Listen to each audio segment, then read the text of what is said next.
Welcome to game number 1 of the Sultan Smackdown. We've got Beastyqt playing as the Byzantines, already throwing down that cistern, and his opponent on the other side, Puppypaw, playing as the Japanese. These are 2 new civs, and we've got our beautiful new biome. Look at this. This is Japanese Spring, and this is Cliffside, one of our new maps. All of the maps selected for today, I specifically picked, they are all going to be in the ranked map pool. So you'll be seeing these maps will be just like what you're going to be experiencing when this game comes out on the 14th. And we've got Crackety here in the caster booth.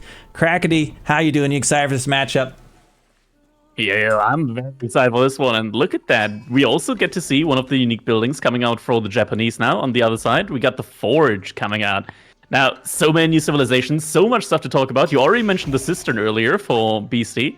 Byzantines, they get that awesome Cistern, which provides bonuses to, like, all the different villagers nearby, but also the buildings. And you can even upgrade that bonus, or rather you can make it even better over time by connecting these different cisterns with the aqueducts, which sort of are like walls, but you can walk under them, through them, you can build under them. It's a really, really cool system. There are so many different buffs as well. You can toggle in between them. It has an active ability to make your villagers stronger.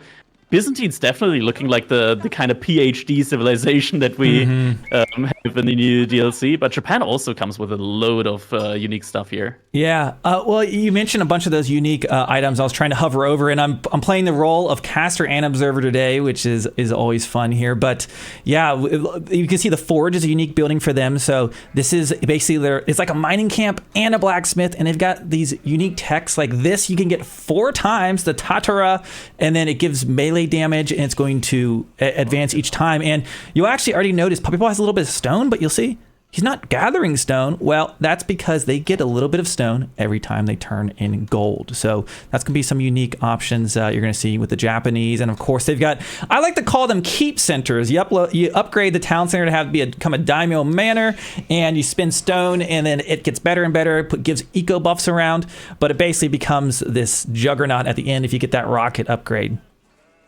Yeah, it has more HP than a keep at the end, but it also costs a ton. Like the first upgrade costs 300, the second one costs 600, and then if you actually want the rocket, the keep attack, it's gonna be an additional 1200 stones. So a lot of investment goes into those, but it's worth it because it also increases the gather rate of nearby farms for every single upgrade by 25%. So in the end, you get up to a 75% gathering bonus on your farmers, which is kind of crazy because you can actually upgrade it all the way in theory. And there's not really a reason why you should do that. You can upgrade all the way in the Dark Age even. Now, we've got our 2 landmarks coming in. I want to talk about these real quick. We've got the Byzantines. Beasty has selected the Grand Winery. Now, the Grand Winery makes it so that your nearby villagers get an additional 60% olive oil. That's our brand new resource, and that olive oil is used to hire mercenaries. You'll see them build a building special for that, and we'll talk more about the mercenaries as they get out on the field. But essentially, this means he's going to be maximizing the olive oil coming back from gathering in these berries, and will be kind of working probably towards getting some mercenaries out in the earlier stages of the game. And then on the other side of the map, Cracker, you want to talk about the Coca Township? Yeah, we got the Coca Township here. Now, this is a really, really interesting landmark. It actually provides you access to a unique unit for the Japanese, the Shinobi. You spawn with a free one immediately, and you can train additional ones for 60 food, 60 gold, I believe it was. And the Shinobi is a pretty wild unit. It has some unique abilities. For one, it can blink, or rather it can teleport. It uses smoke bomb to teleport itself. It is able to assume the disguise of an opponent's villager if you select one of their units. And it can sabotage buildings. The way they do that is they sabotage a building.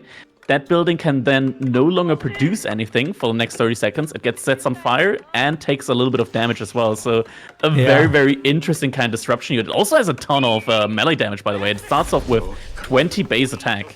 Yeah, and I think especially like at the top of the ladder when you have these pros playing, like they are so good at raiding already. Like taking these individual units that are just excel at sabotage and raiding, like these units are so powerful. You saw in that last show match. So we've got General Shinobi entering the battlefield, running across. Look at those beautiful cherry blossoms.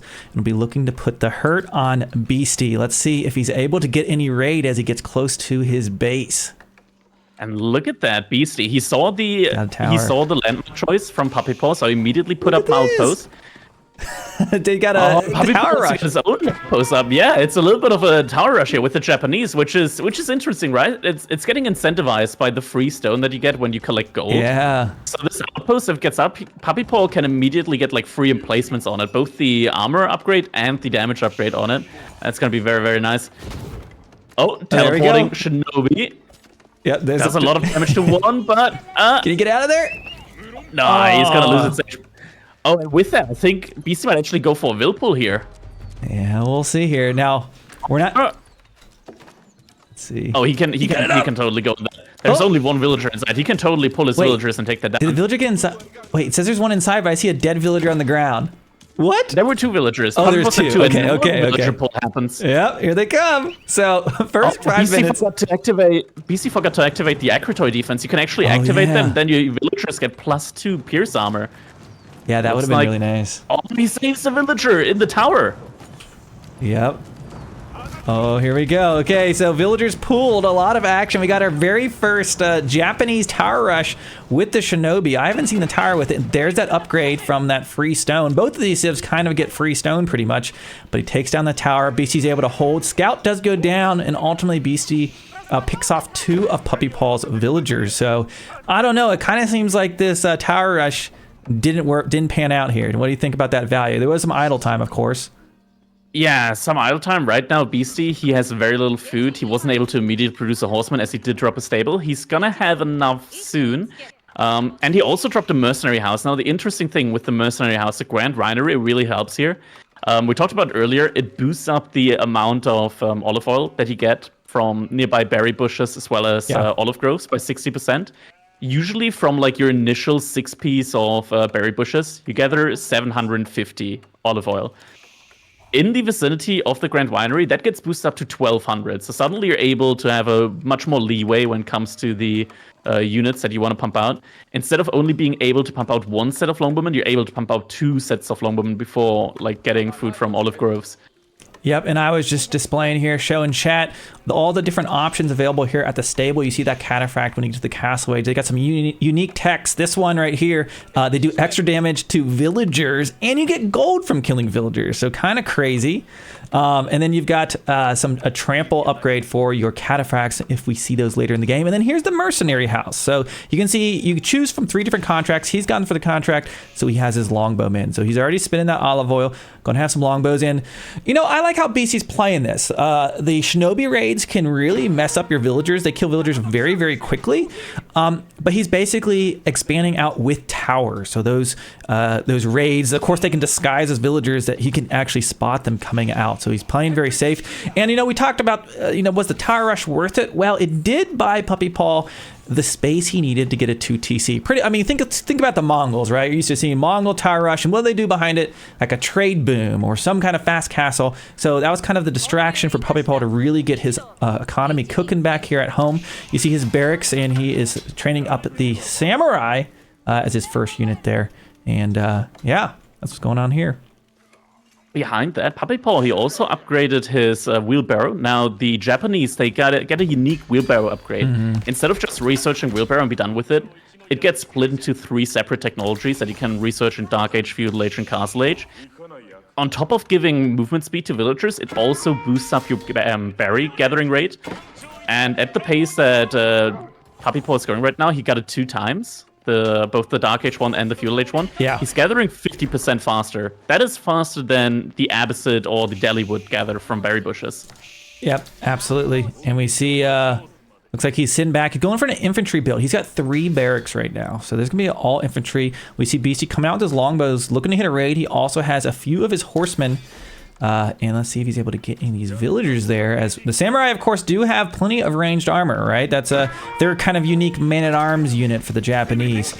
Longbow is going to surround them. That samurai is really not going to stand a chance. The horsemen doing plenty of damage there. The villagers, though, going to escape with their lives for now. But he has pushed Puppypaw off of gold. So if he was planning on using a bunch of gold there, perhaps to train more samurai or the Onabagisha, he's not going to be doing that, at least for right now. He's got a little bit in the bank. Up to the northwest, looks like he's doing a little bit of deer gathering on the farmhouse. Yeah, we talked about it right now. It's in the name, the farmhouse. It acts both as a farm and as a house. So get some extra pump, get a food drop-off building as well, 2 in 1. Just like with the forge. And speaking of the forge, Puppypaw, he already got the pierce armor upgrade. Now the longbowmen, they do spawn, or rather they do get default +1 damage. So it kind of like evens itself out.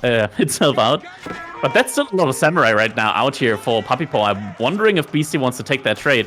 The spearmen do get sniped out, and really Puppypaw, he is retreating. Yep, that was some good trades there for Beasty. I'm gonna just take a quick peek at the cisterns back at home. We've got a second cistern going down. It looks like he built out there, so he's getting that buff for his villagers in that aura, as well as he's using actually the Dialecticus, which is giving him a tech upgrade. So he's getting these really, really quickly, and once he connects this, that goes up to a level 2. So 5, 10, 15, 20, 25% is how those buildings are going to scale. Let's check back in on the battle as we get longbows being chased down. Oh, it looks like Beasty is also sniffing out those villagers that were on deer here earlier. Horsemen, are they going to dive towards it? There's one weak villager, but Beasty isn't looking. He's microing his longbowman behind that. Yep. With that, now Puppypaw, he's going to be trying to speed. He's trying to speed build that outpost now on the deer to protect himself. There's another outpost here for Puppypaw that he can hop into. Oh, but the horsemen arrive, and that's not enough spaces there in the outpost. Villagers get evacuated. Oh, man. Yep. That's a lot of villagers going down here. He doesn't have any spearmen really right now to deal with the horsemen running around. Okay, so... And the unique upgrade in as well. So every time Beasty kills a villager with these horsemen, 20 gold. He's getting 20 gold for it.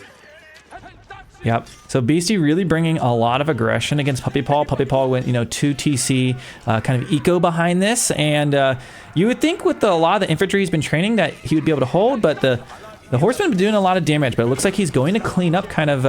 Look, another villager went down. You see that plus 20 gold every time a villager dies. It's really easy to pick out when the vills die during these fights with the plus 20. Behind this, the big thing is that Beasty, you see a lot of longbowmen were out in the field. Beasty didn't invest any of his normal resources into those. It's just the olive oil. Yeah. And what that means is that behind this, Beasty is actually close to aging up to castle age, while Puppypaw isn't even close to. Yeah, he's also adding that tier 3 cistern now.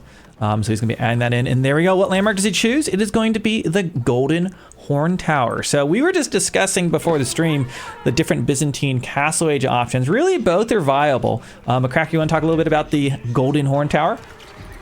Yeah, so the Golden Horn Tower basically acts like a mercenary house, but it automatically, for free, produces mercenaries from your selected contract. We got the Western mercenary contract for Beasty, so he gets access to Longbowmen, Landsknechte, and Streltsy in the Imperial Age. And with that, the Golden Horn Tower at random just produces units constantly behind that. A little bit of a reduced pace though, but it is in the influence of a cistern, so that production rate, it's sort of like a military school that gets boosted by a blacksmith when it's in the influence of a cistern. Is it the tallest landmark in the game? I mean, this guy is big. It is a very, very tall landmark. Behind that, Puppypaw, he wasn't really able to get a huge eco lead going behind all of this. He does have an eco lead of like 10 villagers, but the aggression from Beasty definitely paid off here in this one. That's what I talked about earlier, that the second TC, it doesn't really secure resources anymore, right? So it's not really like this kind of center where you're able to get a resource from safely. It was only on the berries for Puppypaw as well, and he had to move out onto the map. And Beasty made a really good use there of the raids, really good use of the olive oil units here. Immediately upgrades them as well with the veteran contract now. Yeah, and a little fight middle. Looks like your tower was going up. It looks like Puppypaw is going to try to stop that. I actually wonder if he'd get the mangonel emplacement on that tower in the middle is kind of what I had a sneaking suspicion he might do. Beastyqt kiting back right now. Puppypaw chasing, but as Crackety was just alluding to, those veterancy upgrades, you can get them extremely quickly because at the cistern, you can switch this over to Dialecticus, I think I said that right, and it buffs the research rate. So you can very, very, very quickly get your upgrades. But right now, Beasty on the back foot as all these infantry are chasing him down.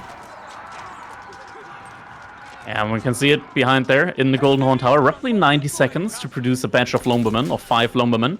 Now the veterancy upgrade is going to kick in. With that longbowmen, get another 2 range attack. That means that they're going to be very effective when it comes to dealing with these hardened samurai. And behind that, Puppypaw, he needs roughly a minute of untouched food income in order to be able to go up to the next age. Question is, can he get that in as Beasty is once again looking around, trying to get some raids in. Horseman running around. There is an outpost with arrow slits on it. But the horsemen look to be getting some damage here. Villager actually survives. Okay, no villager goes down. And behind that, Puppypaw takes a fight onto the longbowman. Oh, we got a cataphract out on the field. Now these units, guys, these are some chonky cav. Take a look at them. They've got a trample ability. Look at this. You can dive through the enemies. They pass straight through and do 10 damage to each one. So if you got a bunch of them, there you go. Coming in right now. A little bit of trample. Oh, he trapped himself, though. Yeah, he got trapped in the middle of all that infantry. A little dangerous. You gotta be careful where you trample. A little bit of a one-way ticket here with the trample. That's a lot of costly losses here. One of these cataphract costs 180 food, 150 gold. Yeah. You can't really afford to just throw them away like this.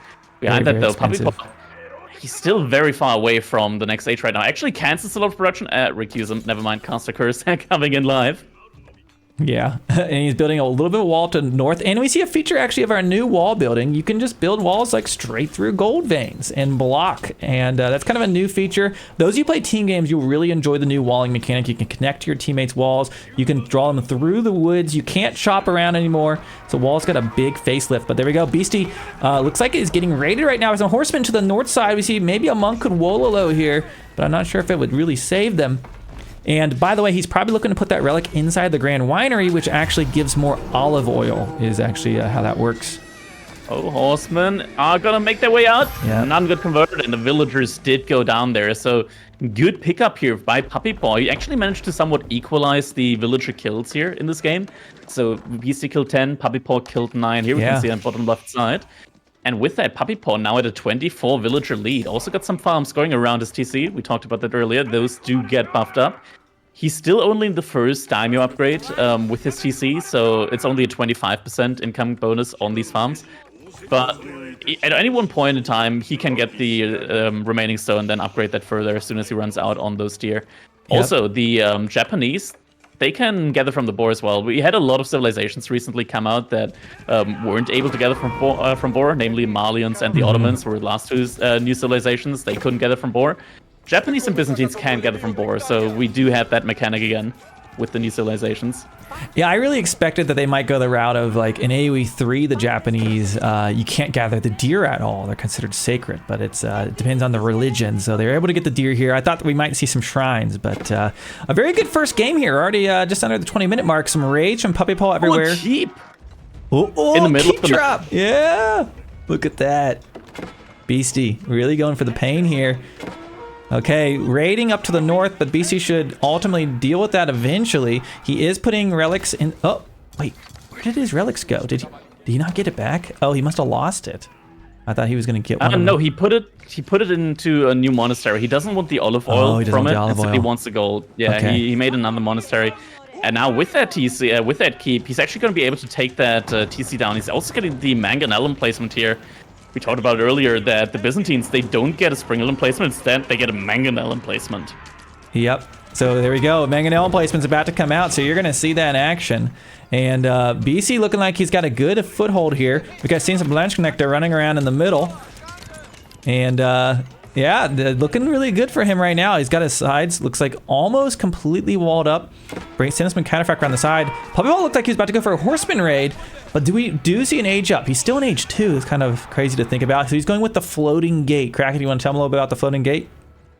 Yeah, so the floating gate is a landmark that immediately spawns a Shinto priest. It also kind of gives you like the... it's a little bit of a religion choice. The other landmark is the Buddhist temple. So you can choose between Buddhism or whatever the other religion is. Sorry, I'm not an expert on that. But yeah, it also comes with 2 relics, these Yorishiro relics that you're able to put inside of buildings aside from a normal monastery, and they give different boosts. So you put it inside of a production building, those production buildings will then get boosted up by 300% production-wise. They can produce 300% faster, around 200% faster, so 300% total. A little bit like the supervision from the Japanese, and he's putting that inside of a siege workshop, so you can see production speed increased by 200%. You can put inside of other buildings as well. If you put inside a lumber camp, you get 75 wood per minute. Hey, look how quickly you can train those. 75 food per minute. I like how he built a siege workshop right by it, so he can get it immediately. Yeah, ooh! BC's right on. Oh, good shot, but that mangonel is probably... Oh, never mind. Reinforcements coming. Is it gonna survive? It looks like it. Longslash are doing their job though. Yeah, that's... The longbowman mess gets reduced significantly here. Looks like in the north side, we got infantry breaking through the wall, gonna run through. Looking like there's some villagers on the berries to the north, so he's gonna start pursuing those. Very tight game. I love it. These guys are prepared for this matchup. I mean, look at this. This has been a heck of a Japanese versus Byzantines first game. Puppypaw is clearly up on villagers because he did go the 2 TC route, but that has not kept Beastyqt back from really putting a lot of military pressure. We can see up the north side that mill's being sieged down right now. Perhaps we'll see now that Puppypaw is up to the castle age. Will he start to push back? There is a keep in the middle, which really gives a lot of map control. You can see how he's walled up. I mean, he's got a lot of map control. The gold will start to become a concern eventually once he runs out of the gold veins kind of there behind his base. He's still got plenty of time there. Not too much longer. Puppypaw still has his one Shinto priest out and about. I'm not quite sure where that is right now. He still has a Yorishiro that he hasn't used up yet at his landmark. He can also get relics with that Shinto priest. Yeah, it's walking up right now to relic, but BC's monk is there first. And actually, Puppypaw is also killing one of the monks from BC that just want to return with a relic. Yeah, they've got like units fighting on like all the quadrants of the map right now. But we see longbows kind of chasing those infantry in the back of BC's base. Let's take a look at his infrastructure as he's building another cistern. And actually, if he could get that cistern, another one up here, he could actually defend the keeps with the building defense. But I'm not sure he's going to go for that. But really expanding with his Byzantines here. And yeah, it looks like Puppypaw is going to need to figure out what he's going to do about that keep. And he's got some trebuchets starting to siege at 2 trebuchets actually right now. And it looks like another Yoshiro is up for grabs. Behind all of this BC, he hasn't gotten a siege workshop yet. Now he's building his first siege workshop. That is in the influence of a cistern, so he is going to get those units out 80% quicker. Yeah, with his current water level in that cistern. Not as fast as the siege workshop with the Yorishiro landmark, though. And there's already 3 trebuchets out right now for Puppypaw. It's going to be a lot of damage to out repair here. And BC, is he actually actively on stone? I think he only has like 2 villagers actively on stone. Okay, he just switched to more villagers next to his second TC. I love how BC always just flexes his Wololo at any time. Like he does it just like to distract his opponent because like he can't Wololo anything there. He's just doing it to you know, kind of draw his opponent off guard or distract from something. Yeah, and also a little bit of a tilting mechanic. Like you tell your opponent, "Hey, I got a relic here now." Cataphracts coming in. Oh, that's a slaughter. Oh, that no. Kill him so quickly. 5 villagers go down the blink of an eye there. Dunk. By the way, so much out of this well. The spearmen are gonna chase the cataphracts. Let's see if he gets this. Okay, run away, Beastie. Yeah, he's gonna run away from that. I just wanted to mention real quick. Could be repaired. Oh yeah, he's not pulling a villager forward.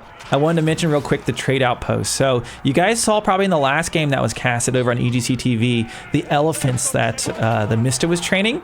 This is the trade post, and you can see every game there's a random assortment of units that if you build your mercenary house out here, look at that, there's some different options available. So he could get elephants here, he could get Zugnu, he could get knights, he could get mercenary horse archers if you were to build out there. So kind of a unique thing.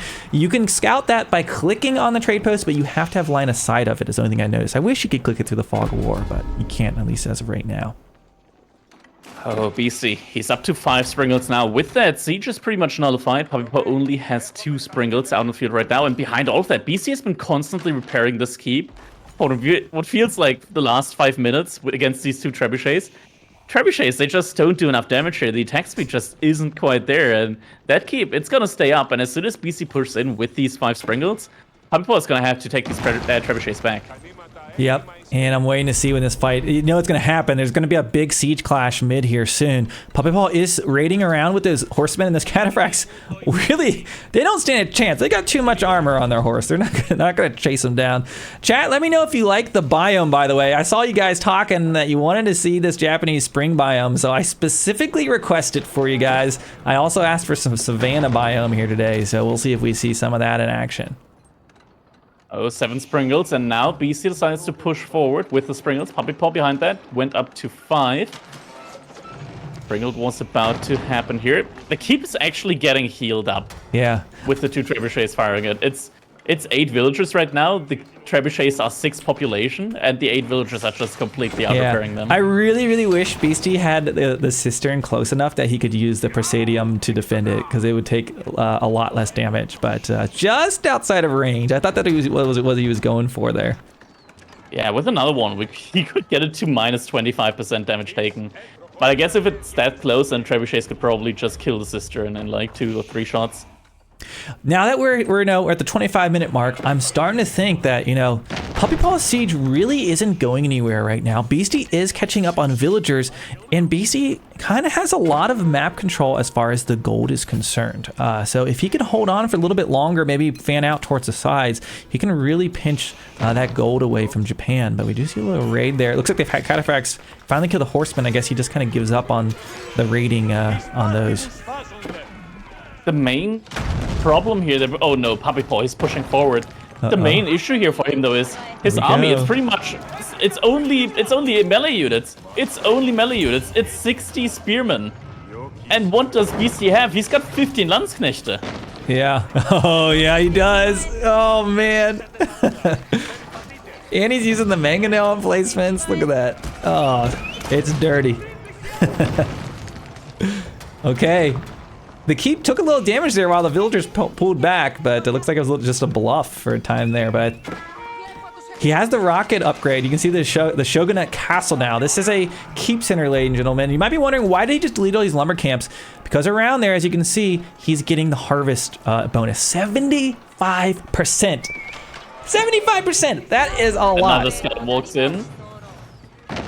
Gets taken down. I guess Beasty just wants to scout how many Springles his opponent has, and now that he knows he's got 19 Springles, Beasty is not joking around when it comes to siege battles. Puppypaw is gonna see that. He's gonna immediately recognize, I can't fight this. CG Cuties bringing the Springolds forward. Here we go. Big clash. He immediately picks off 2 of Beasty Springs, but Beasty getting within range, gonna take some shots.